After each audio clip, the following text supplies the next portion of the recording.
We are MogollonMonster.com.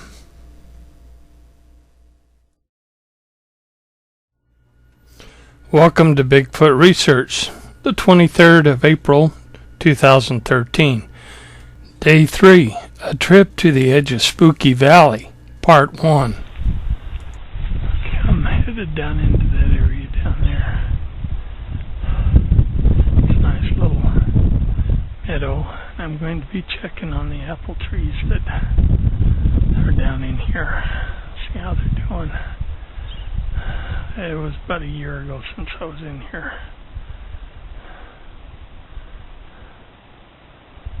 And through that saddle right there is Spooky Valley. That's the place where nobody wants to go. I don't think I'll make it today. My legs are not quite up to it yet. I'm getting stronger, but I'm not quite capable of doing that many miles yet. There are basically two main areas where the apple trees were actually planted back in the early 1900s. These were two ranches. One ranch is no longer there, but the trees are still there.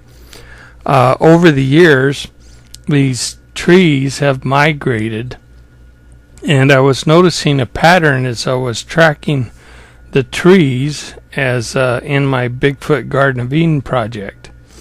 And I was noticing how the animals, when they have eaten the apples and pooped out the seeds and new trees have started, that the further they get away from the original apple trees, the younger the trees are.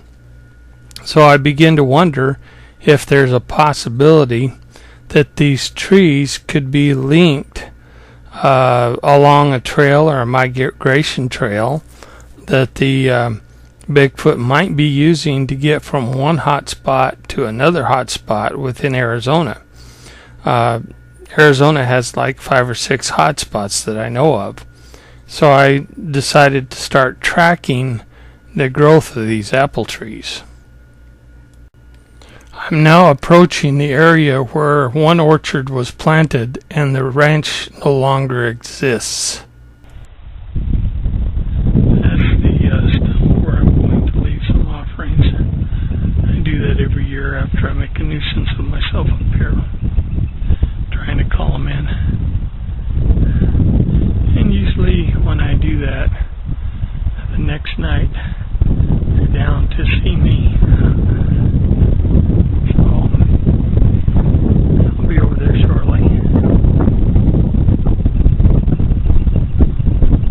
I'm sure they know I'm here. I've been whistling and making noise and stuff like that. So if they're in the area, they're probably watching me, and I'm going to cross this clearing, and they should be able to see me. And they'll know exactly who I am because I've got this bright red Mogollon Monster t-shirt on. And like I said, I always leave them gifts. Here at the offering stump. And I'm going to put out some Snickers bars. And this is one area that I do not try to put cameras up or anything like this.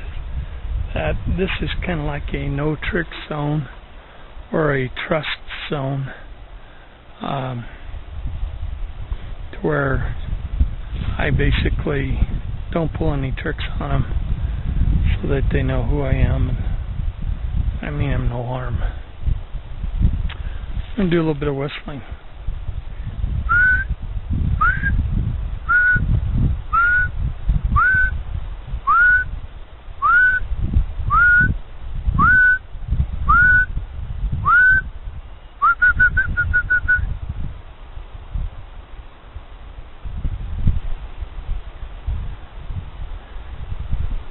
I get a reply.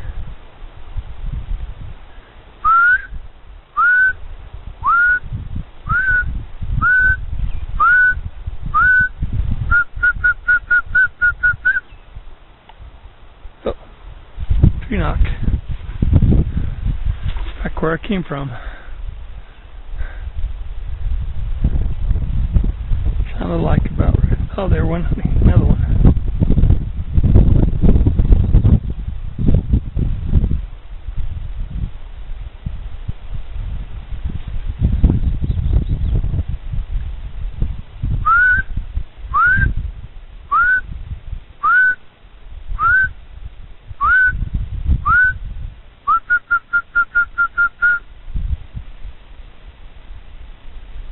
I have no idea what I'm signaling, but they do that to me all the time.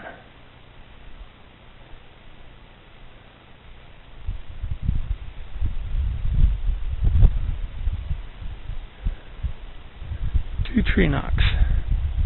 Just single knocks.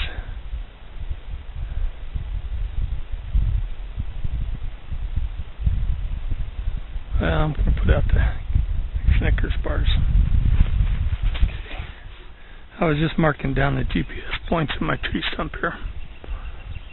But I got to start recording all this so that if anything ever does happen to me, or if I die and one of my relatives wants to take a Bigfooting or Bigfoot research, then they'll know where all this stuff is. But I have left the offerings on the tree stump, so I'm all set to go. I'm going to walk through the meadow over to the apple trees and check them.